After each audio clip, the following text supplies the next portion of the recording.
Hello and good afternoon or good morning to you all, wherever you are listening from. My name is Paula Gonzalez, and I am the Senior Manager of Membership Growth for AAPA. Welcome to today's webinar, Just-in-Time Visibility, Deliver the Most Intelligence to Every Operator, hosted by one of AAPA's newer members, Kyle Henderson of Vizion API.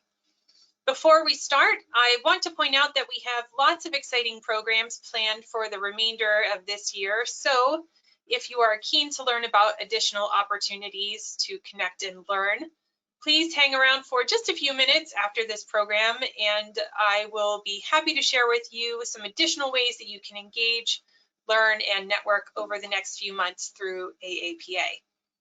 Since meeting in person has been difficult, AAPA added a new benefit for new members last year to allow them to hold a webinar to present themselves to the membership and to showcase their expertise and thought leadership. So we are excited to hear what this new member has to share with us today.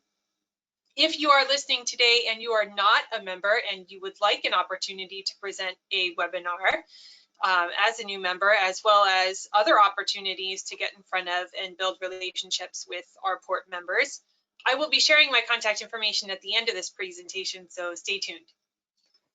Now we'll go ahead and get started. I am pleased to welcome one of our newer members and the presenter of today's webinar, Kyle Henderson of Vizion API. Kyle is a repeat entrepreneur and veteran of product management, development, and design. His latest venture, Vizion API, supports digital transformation in supply chain and logistics by providing web services and data streams that power door-to-door freight visibility solutions. I'll go ahead and turn it over to Kyle. Kyle, the mic is yours.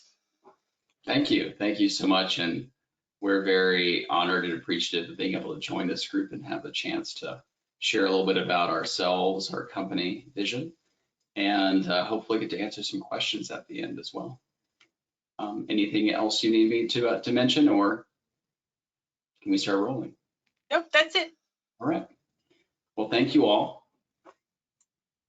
As was mentioned, the title of the presentation is Just-in-Time Visibility, with really a focus on how do we make sure the intelligence you can get from visibility is available to every operator. Now, quick backstory on Vizion. We exist to help organize the data side of international logistics. Now, you're probably very familiar with this problem of, either your customer or your customer's customers or your partner is saying, where is my shipment? When's it going to arrive? If it's late, why is it late? And, sometimes there's some expletives mixed in there as well. But this has become a very hot topic in the last 18 months, whether it's the Suez crisis, the explosion of e-commerce and the change of consumption patterns in the US, which has created a massive backlog at both coasts, almost any port you talk to. But also it's brought to more clarity the need for very good information delivered very quickly so that people are in the loop on all parts of supply chain and logistics. And that's very much what we focus on here. And we work with major companies, as you'll see logos below, but we also work with freight forwarders, 3PLs, 4PLs. We work with ports, we work with ocean carriers, pretty much any link in the logistics part of the supply chain internationally, we are working with to help with visibility. And the problem, as you might know, when it comes to visibility, and specifically containerized freight tracking, is that much of the update information, much of the tracking information is still manually collected, hand collection off of different websites, maybe phone calls being made, etc. But this is being thrown around the internet via email, spreadsheets, etc. And it's a major lift. And honestly, it also is not necessarily helping with digitization and transformation, because often this manual effort is only for a small portion of the overall freight. Back before COVID times, it was the exception part of freight that was getting manual turk. But nowadays, almost everything is being delayed. So there's questions about almost every shipment. And this approach just can't scale. And this approach also wasn't necessarily focused on data quality. It was focused on how do I quickly answer your question. And so information that is collected in this manner is, incomplete, inconsistent, delayed at times, and then very difficult to integrate into any software or systems you might already have that are providing visibility to your partners or your customers. And the nature of this manual effort and poor data quality has just gone about reinforcing silos, because in some sense, almost everyone is trying to watch their own back and try to make sure they have some level of visibility, and means everyone's doing it their own way in some way, shape, or form, which means that the data they collect may not be usable or the right information that their partner needs per se. So these data silos start to develop, and this is a problem space we were very familiar with, because whether at Vizion or previous companies we have worked in this space, we have found this issue around access to data and data quality to be a recurring issue and blocker for most of the software development in the space. And that's where our company Vizion has really started to step in.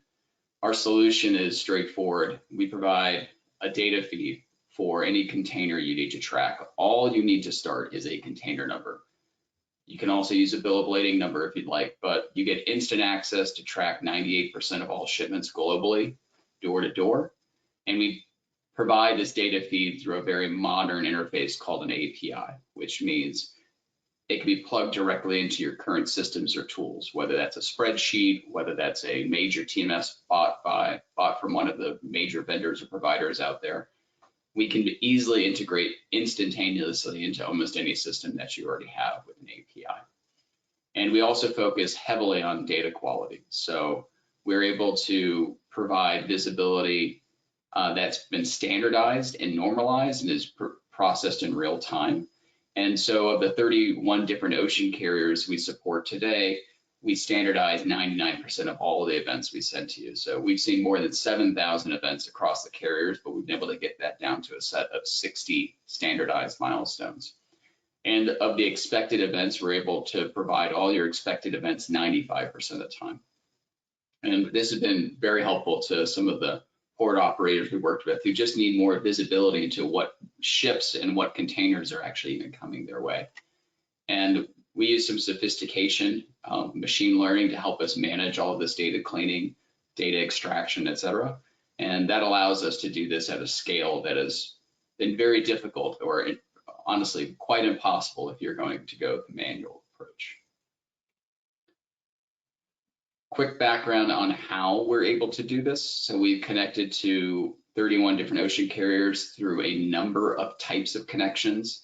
We can support EDI for our large enterprise customers. We've also set up crawling and RPAs for all of the major web properties for the carriers.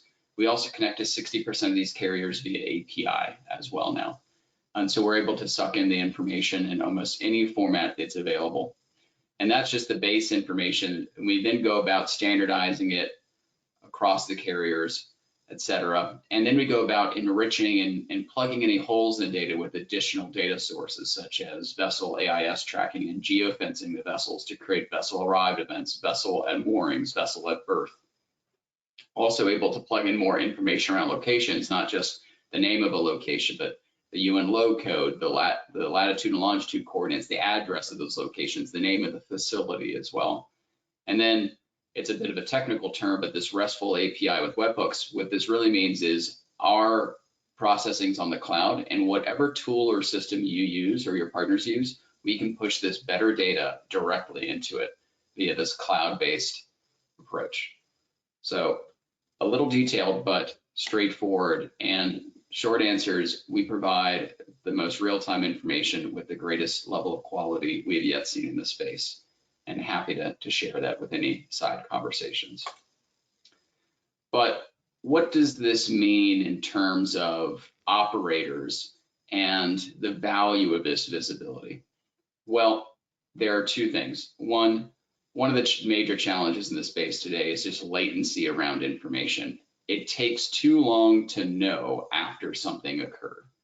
And also just lack of visibility, right? So we're dealing with situations, especially from the cargo owner or the freight forwarder's perspective, there's a number of questions being posted to port operators today just about, okay, I understand the vessels arrive, but when can I actually get my boxes? So being able to provide more visibility into not just vessel arrival, but vessel at berth getting worked, and even events more into the terminal is of high value and a challenge today for many cargo operators and freight forwarders.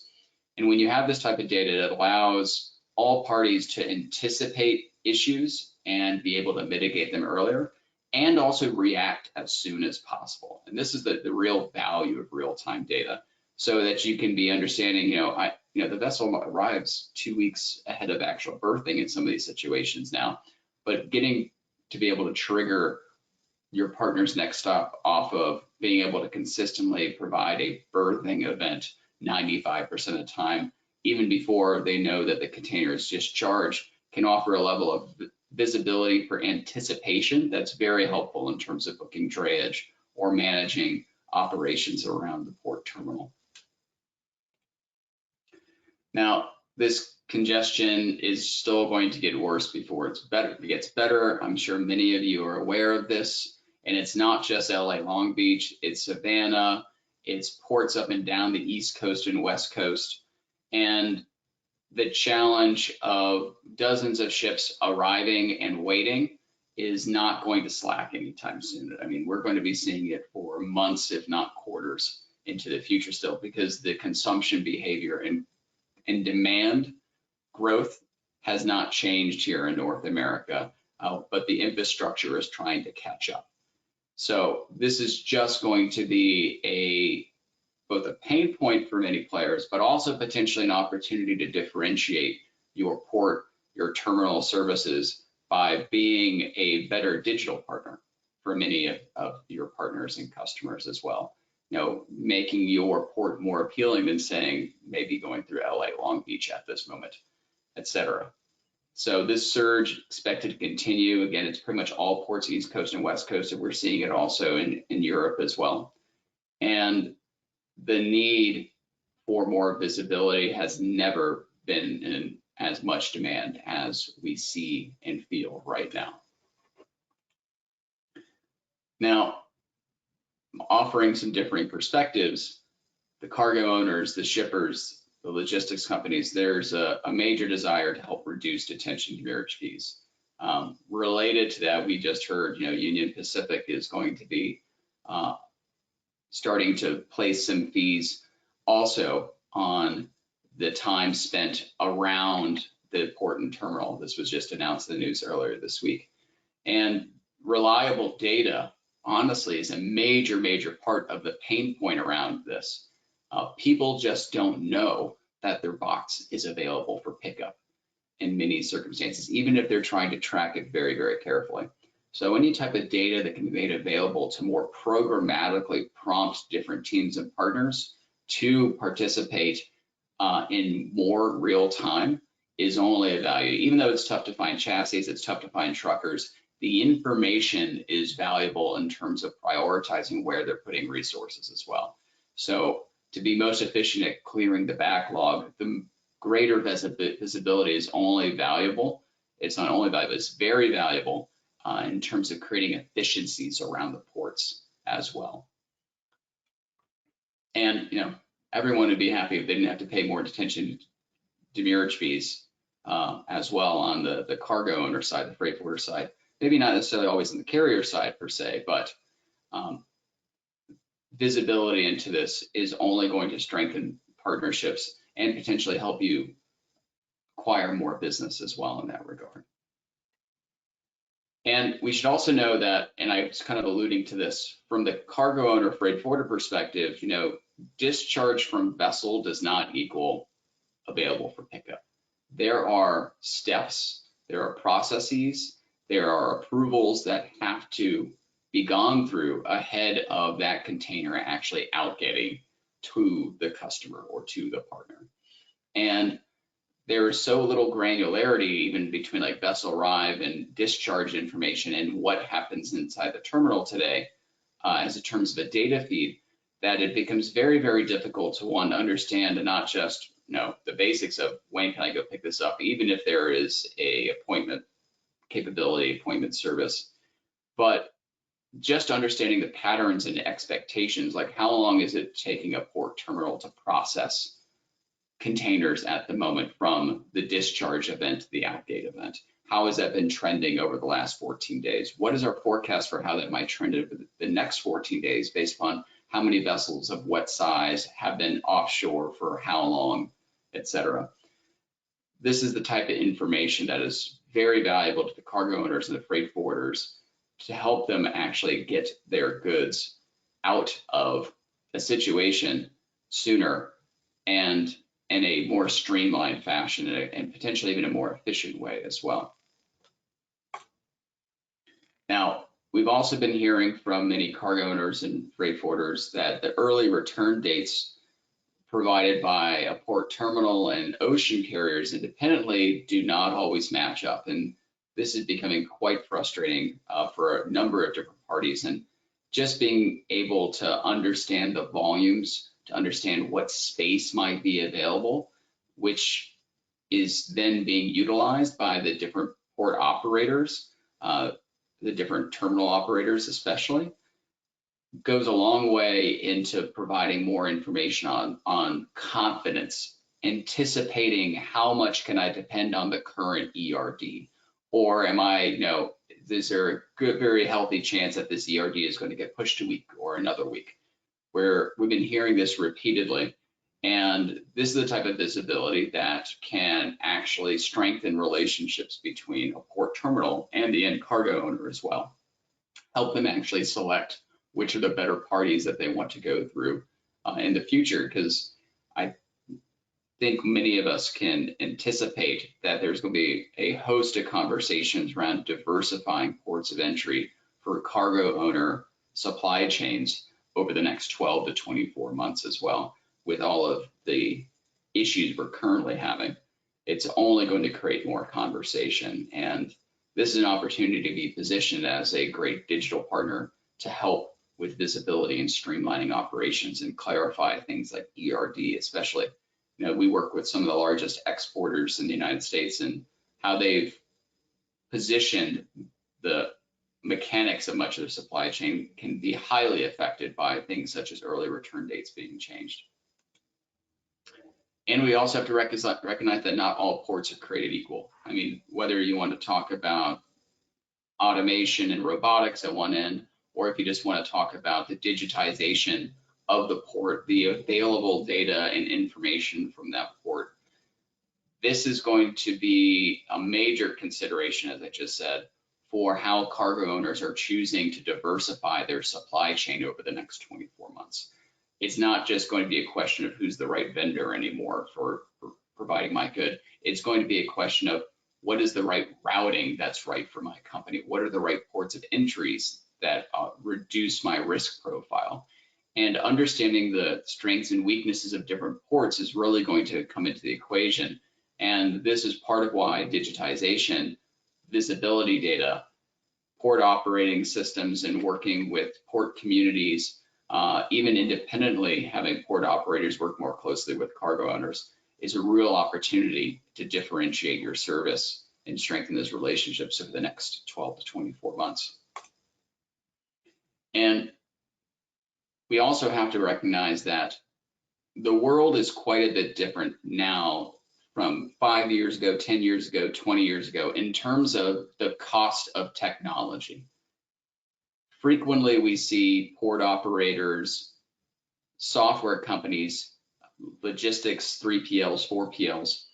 There is this mindset that software requires an outside consultant agency, and it requires quarters, if not years, to essentially integrate, stand up, deploy, train, and fully utilize. Well, I've experienced it firsthand, at least from the technology company perspective, but the cost of technology and the speed of standing things up has greatly improved in the last 2 decades. And one of the major spaces that has started to emerge in the last 5 to 7 years is what's called no-code, low-code, meaning how can I use services that are available as different online services that require no software engineers or IT, or require very little technical capability to be able to rapidly stand up.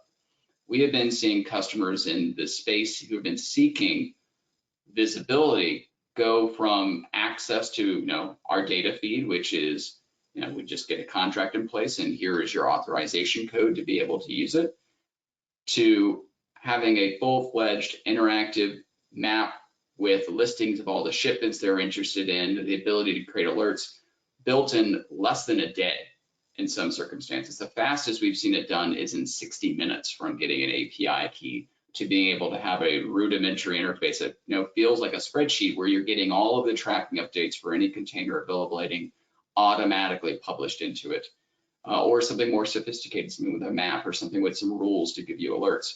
You don't have to wait years or quarters anymore. There are solutions you can stand up in a matter of days with very few people and not requiring deep technical knowledge. So the world has changed in this regard for what you can access to either solve your own internal issues and friction or problems to what you want to provide to your partners and your customers.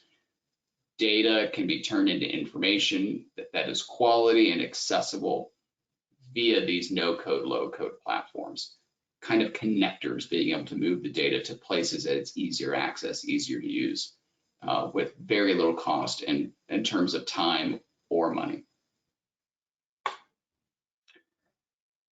Next, we've also seen that shippers very frustrated by lack of visibility, and they have been working to build these types of solutions to gain more control over their situation. And there have been internal solutions and tools.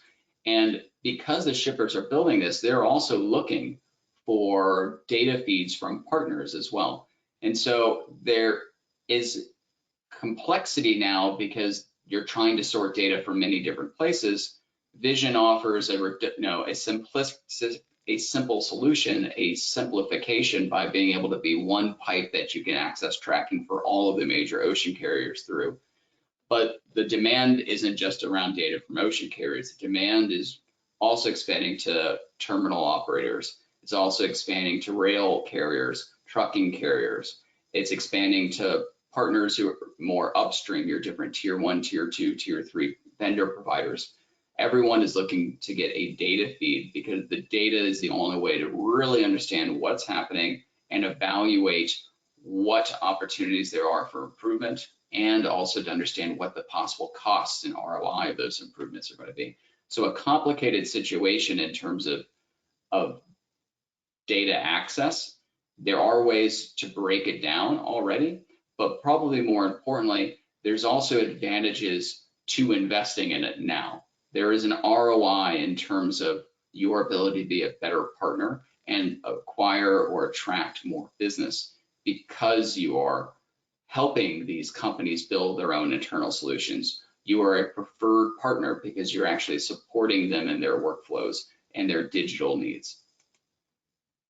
Now, we see opportunities around being partners, and many technology and data companies are seeing opportunities around partnering with port associations, port management, terminal operators, terminal operating systems around providing more equitable visibility into the tracking of the process of going from vessel arrive to outgate.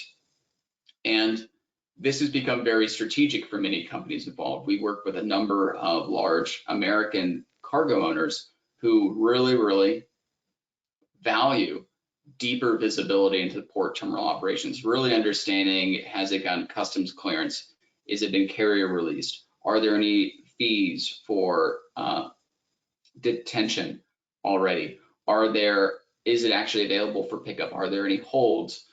This type of information traditionally has been difficult to get, but it's in such demand that there is a potential partnership in delivering it to cargo owners, both of interest to companies like Vizion, but pretty much any digital player in this space in supply chain is interested in this kind of information and helping to both let port operators provide it, helping them monetize it, and also helping them grow the business that can be built around that as well.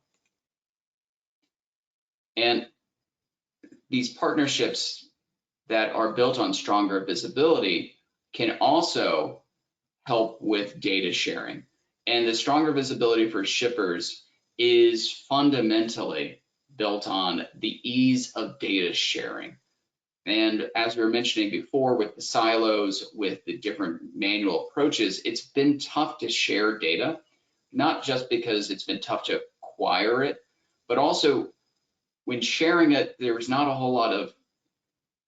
been regulations or standards yet about what that data should look like. Conceptually, it's the same type of information, but the ability to start saying, hey, there are standards for the type of information that flows out of terminals and ports, and being able to provide that for cargo owners actually can streamline the relationship and also make certain ports who are forward thinking in this regard a better partner, a strategic partner for some of these large cargo owners in North America and Europe as well. And with that, that was my last slide. I think it's a Q&A time, and be happy to chat more about any of the topics I mentioned, but fundamentally it gets down to this last message of how can we strategically partner with one another to make data more accessible and therefore information more actionable. I think this was a wonderful presentation, Kyle. And I think it's comforting to know that technology is getting more accessible. It's getting easier to implement and more affordable and easier to implement for especially given all of the challenges that our members are facing across the supply chain. So I hope that our attendees and who are listening that they find some comfort in what you're saying. So I know that I did. Knowing how problematic the supply chain congestion is, and I think some of the things that we're hearing, it sounds a little bit gloom and doom, especially knowing that, like you said, that most people are saying it's going to get worse before it gets better, but knowing that there are solutions out there, I think that hopefully that shines a ray of light, that there's some light in the tunnel for people. And we have to be honest about the challenge. So in 2020, we saw e-commerce grow 10x faster than it was anticipated. So the consumption behavior has greatly changed in North America. And as you know, you can't build physical infrastructure overnight. So there's going to be a catch up. But one of the ways we've seen that we can get more efficiency and accelerate the catch up, even though not necessarily building more container yards very quickly, this, that, and the other, is by getting efficiency of operations. And this is one of the places that digitization is extremely high value and can have a very sizable ROI for maximizing the potential of the infrastructure that's available right now. Yeah. It's in demand, and I'm also interested and happy to answer any questions or provide any feedback on comments, but I'm also interested in hearing from the audience, what do port operators, what do terminal operators, management around the terminal, what are the pain points they're feeling in terms of visibility? One of the topics we've heard is this is not necessarily an American port, but we are hearing from a very major port operator in India that they don't even have visibility about what containers or how many containers are on a ship that's headed their way until the backlog file. Right. So with the backup, they're having trouble anticipating even what volumes of containers are going to need to outflow from the arrived vessels. And they know what vessels are coming their way, but they're saying we need to get visibility 1 to 2 weeks ahead of time. We can't know just several days ahead of time, because then we aren't able to organize our operations to deal with it. So that was also an interesting challenge. And from our perspective, like, it's extremely solvable challenge. So this information is available to tell you effectively, how many containers are on the boat, what containers are on the boat, and how many of those actually have a destination that in a transportation plan that has that port as its discharge location, and being able to know that weeks ahead of time. This is an extremely solvable problem. I've been interested to hear if there's any other problems like that. Yeah. Attendees, if you have comments, if you'd like to share that, you can share your comments in the chat box, or also in the questions box if you don't want it visible to everybody, if you'd rather share it anonymously. Kyle, you had some poll questions. Did you want to share those while people are, potentially typing in comments and questions? Yeah, let me pull them up real quick. I have them on a different screen here. Well, the polls, like I can submit, if you want all of the answers to be visible, if you want to have the answers collected on screen, I can launch those polls for you and we can see them. Wonderful. Let me pull up those questions real quick. The first question is improved container visibility a strategic priority for your port or terminal? And I can launch these whenever you're ready. Yeah, feel free to launch that first one. I'm actually seeing an interface where I can launch it. I think only you might. No, only I can launch it. Yeah. So here we go. So audience, let us know what you think there.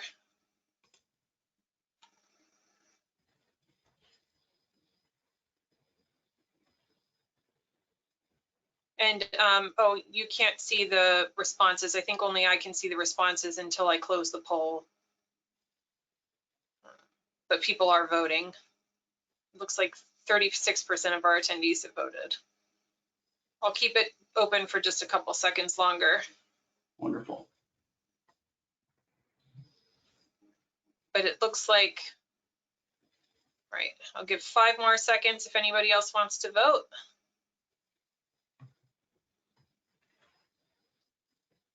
All right, got one more vote.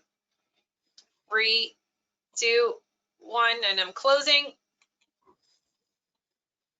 And we had 80% said yes and 20% said no.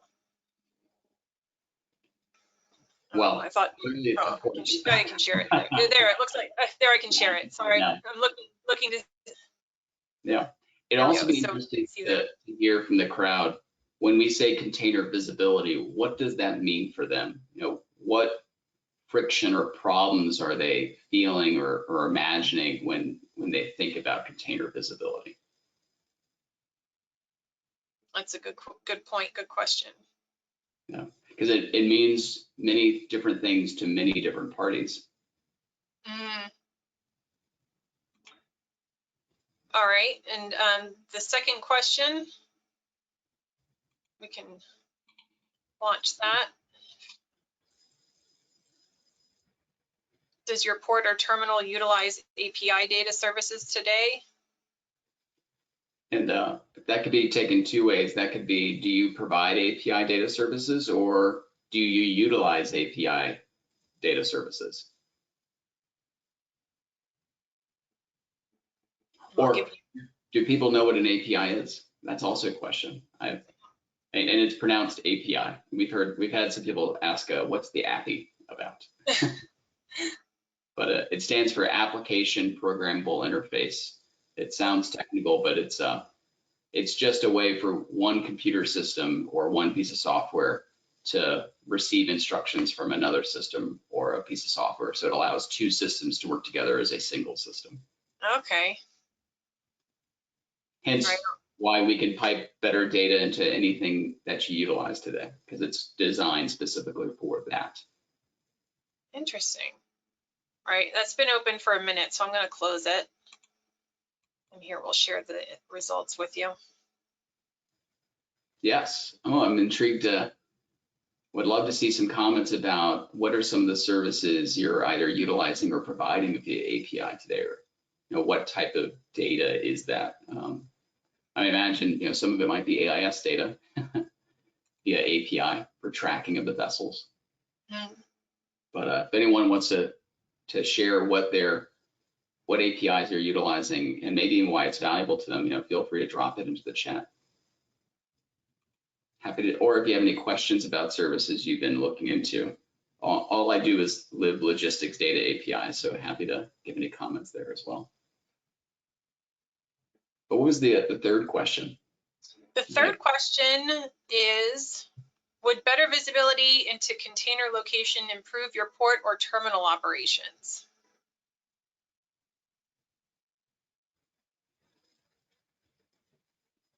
And that's an interesting question too, because is that visibility of the container outside the port terminal or inside the port terminal? Inside, I would assume it's pretty well taken care of, but understanding the inbound flow from either the land side or the ocean side, I think also falls underneath that.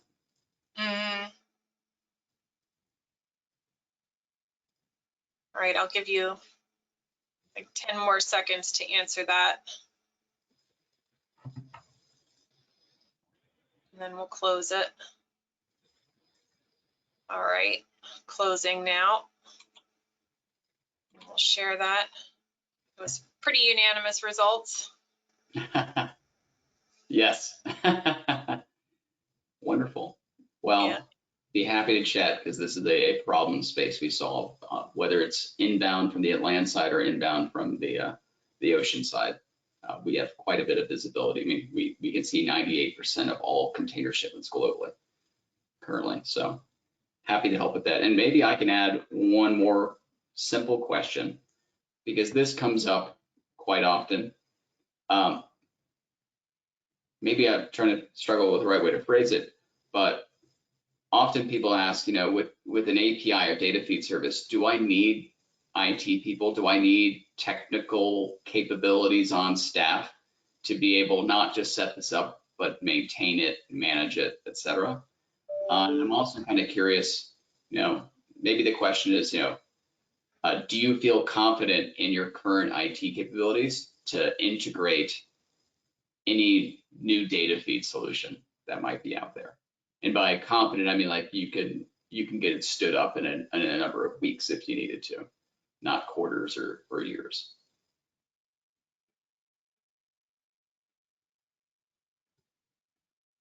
Yeah, so if anybody has comments on that, feel free to add comments. The last polling question is kind of similar to that.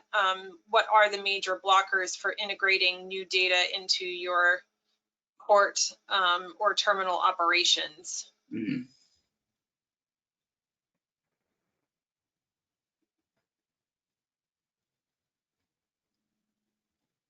Resources, cost, time to implement, current system configuration, other. And maybe this should have been a checkbox versus a radio button so that multiple could be selected. Yeah, I don't know if the system has the capability to choose multiple or not. Maybe select the one you think is most impactful. Yeah. Which one is the top? If it's multiple for you, choose the one that would be the most.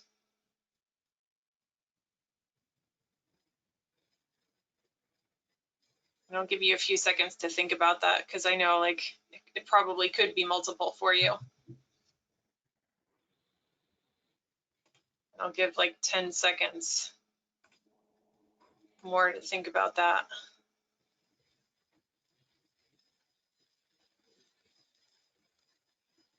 Yeah, all right. Resources can be, do you have IT staff that can do it? Cost can be, or, is there a budget to acquire outside data sources or technologies? And to be clear, like, the rough price in the industry today around getting this type of data per container kind of sits around between $1 and $2, unless you're super high volume and then get below 50 cents in some circumstances.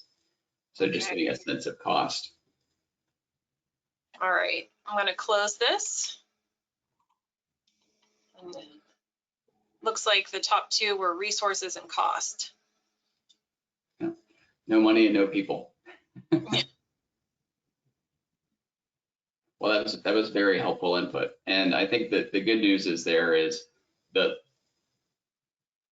the challenge around both cost and resourcing has greatly dropped in the last 10 years in terms of standing things up quickly.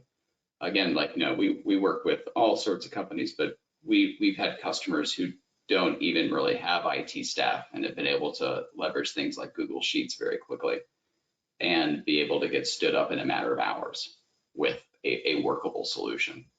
So it doesn't have to be the way you might remember it anymore. Yeah, that's amazing. We do have a couple of questions that came in while we were doing the polling.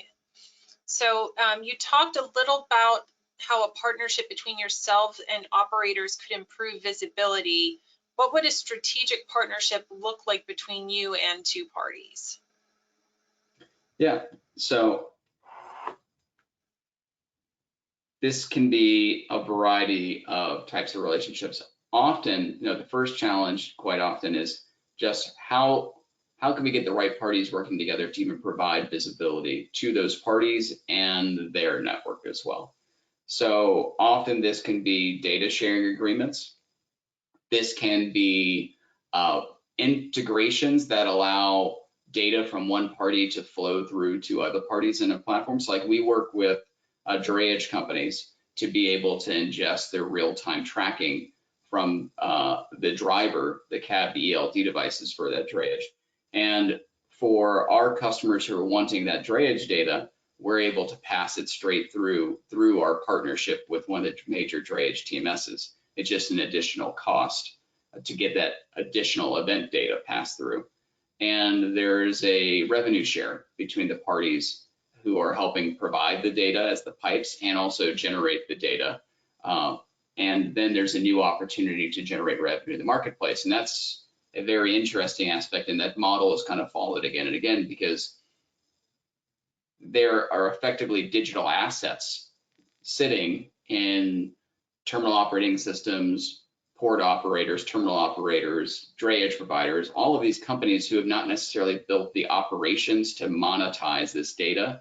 And monetization doesn't mean it has to be expensive, but you do have an asset that people are willing to pay for to have easier access to, that it's extremely low cost or no cost in a partnership circumstance to be able to make available. And all of a sudden now you have a revenue stream that didn't exist before and didn't carry any cost to you. So when we start thinking about digital goods, tracking is like the easiest to monetize digital good through strategic partnerships in this space.